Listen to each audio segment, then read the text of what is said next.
अस्सलाम वालेकुम, मैं हूं अरबाब जहांगीर। आप देख रहे हैं मेरा यूट्यूब चैनल असली खबर विद अरबाब जहांगीर। उम्मीद है तमाम देखने वाले खैरियत से होंगे। यमुना ज़ैदी एक ओवररेटेड एक्टर हैं और तेरे बिन में जितनी तारीफ़ उनके काम की गई वो शायद लोगों ने थोड़ा ज़्यादा ओवररेट कर दिया। ये बयान कुछ दिन पहले सीनियर एक्ट्रेस नादिया अफ़गन की जानिब से दिया गया था और यमुना ज़ैदी की एक्टिंग पर उन्होंने क्रिटिसाइज़ किया था और उस वक्त किया था जब तेरे बिन अपनी पीक पर था और मीरब का किरदार जो यमुना ज़ैदी ने उसमें प्ले किया था वो पूरी दुनिया में छाया हुआ था, पूरी दुनिया में ट्रेंडिंग में था। कई ममालिक में एक साथ वो ट्रेंड होता था और मीरब और मुर्तसिम के किरदारों के जो दीवाने थे, जो फॉलोअर्स थे, उनकी तादाद में रोज़ बरोज़ इजाफा हो रहा था। ऐसे वक्त में नादिया अफ़गन ने जब ये बयान दिया और अभी उन्होंने रिसेंटली अब उस बयान से मुतालिक क्या कहा, इस वीडियो में मैं आपको वो डिटेल बताने वाला हूँ।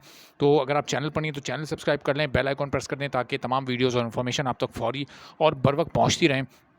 तो जब नादिया अफ़गन ने उस वक्त वो बयान दिया तो फिर उनके साथ हुआ क्या? फिर यमुना ज़ैदी के जो लाखों करोड़ों की तादाद में फॉलोअर्स थे, पसंद करने वाले थे, दुनिया भर से वो उन्होंने सोशल मीडिया पर फिर नादिया अफ़गन को एक जवाबी कार्रवाई का निशाना बनाया और उनको ट्रोल करना शुरू किया और फिर उन पर तनकीद शुरू हुई। और अब ज़ाहिर है कि फ़ैन्स की मोहब्बत करने का अपना अंदाज़ होता है। उनकी पसंदीदा अदाकारा के बारे में जब इस तरह की बात हुई तो हर एक ने अपने तौर पर रिएक्ट किया। कुछ लोगों ने लिमिट्स भी क्रॉस की, कुछ लोगों ने पर्सनल अटैक्स भी किए और कुछ लोगों ने नादिया अफ़गन की एक फ़िज़िकल अपीयरेंस के हवाले से, उनकी एक्टिंग के हवाले से, उनकी एज के हवाले से, उनकी पर्सनल लाइफ़ के हवाले से बहुत सारे ऐसे कमेंट्स किए जो कि नहीं होने चाहिए थे। और अब जो रिसेंटली उस वक्त का एक्सपीरियंस बताते हुए नादिया अफ़गन ने लिखा कि वो एक स्टेटमेंट देकर तो जैसे कि उनकी जान मुश्किल में आ गई थी। हुआ क्या था? हुआ ये कि उन्होंने सोचा कि ये एक बयान है, इसका एक रिएक्शन आएगा। हर एक्टर एक्ट्रेस के फॉलोअर्स होते हैं, पसंद करने वाले होते हैं और वो 2-3 दिन तक एक उस बात को इशू बनाते हैं, उसके रिएक्शन को शो करते हैं। फिर बात आई गई होती है, फिर नया कोई टॉपिक आ जाता है, फिर कोई नई खबर आ जाती है और सब उसमें लग जाते हैं और फिर वो बात पुरानी हो जाती है। लेकिन इसके बिल्कुल बरक्स हुआ, ऐसा बिल्कुल नहीं हुआ जो नादिया अफ़गन ने सोचा था। रिसेंटली अभी उन्होंने पूरी हकीकत इस बारे में बयान की है और कहा कि जब उन्होंने ये बयान दिया तो एक बैकलैश आया लोगों का, लोगों की तरफ से एक रिएक्शन आया और यमुना ज़ैदी के फॉलोअर्स की तरफ से, उनके चाहने वालों की तरफ से जिस तरह के कमेंट्स शुरू हुए सारे सोशल मीडिया प्लेटफॉर्म्स पर, तो उसके बाद नादिया अफ़गन को अपने सोशल मीडिया का इस्तेमाल रोकना पड़ गया, छोड़ना पड़ गया। पहले उन्होंने अपने सारे सोशल मीडिया अकाउंट्स पर कमेंट सेक्शन को ब्लॉक किया कि लोगों के कमेंट्स थंबनेल में नहीं आ रहे थे। उनको ये अंदाज़ा था कि ये 2-3 दिन के बाद ये सिलसिला रुक जाएगा, लेकिन ये सिलसिला नहीं रुका, ये हफ्तों तक चलता रहा। तो पहले उन्होंने कमेंट सेक्शन ब्लॉक किया, बात उससे भी नहीं बनी, तो फिर उन्हें सोशल मीडिया से ही ब्रेक लेना पड़ा और फिर चंद महीनों तक उन्होंने सोशल मीडिया का इस्तेमाल नहीं किया।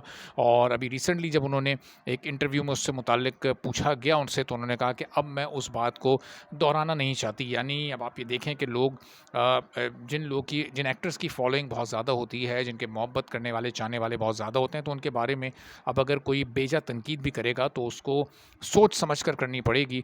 चूँकि फिर जो रिएक्शन सामने आता है, ख़ास तौर पर वहाज अली और यमुना ज़ैदी ने जब तेरे बिन में मीरब और मुर्तसिम के किरदार परफॉर्म किए, तो उसके बाद उनकी पसंदीदगी में और उनके फॉलोअर्स में लाखों का नहीं बल्कि करोड़ों का इजाफा हुआ और दुनिया भर में उनके चाहने वाले बढ़े। पहले भी उनके फैंस थे, उनके फॉलोअर्स थे, उनको पसंद करने वाले थे, लेकिन तेरे बिन में दोनों को एक साथ देखकर लोगों ने दीवानगी की हद तक उनके किरदारों को पसंद किया। और जब एक प्रोडक्ट, एक परफॉर्मेंस लोगों को पसंद आ रही है तो फिर उस पर गैर ज़रूरी क्रिटिसिज्म अगर किया जाएगा तो फिर ज़ाहिर है उसका रिएक्शन भी आ सकता है। फिर जितने मुँह उतनी बातें होती हैं। फिर जितने लोगों को अपने अपने सेंस के मुताबिक जिस तरह का रिएक्शन देना अच्छा लगता है वो फिर उस तरह देते हैं। कुछ लोग ज़ाहिर है कि उसमें लिमिट्स भी क्रॉस कर जाते हैं जो कि नहीं करनी चाहिए, लेकिन फिर थोड़ा-सा जो सीनियर आर्टिस्ट हैं उन्हें भी अपने सीनियर होने का ख़्याल करना चाहिए और अपने से जूनियर आर्टिस्ट अगर ज़्यादा पॉपुलैरिटी हासिल कर रहे हैं तो उनकी कामयाबी को दिल से तस्लीम करें और उसको एक्सेप्ट करें, ना कि फिर उसको बेजा तनकीद का निशाना बनाएँ। फिर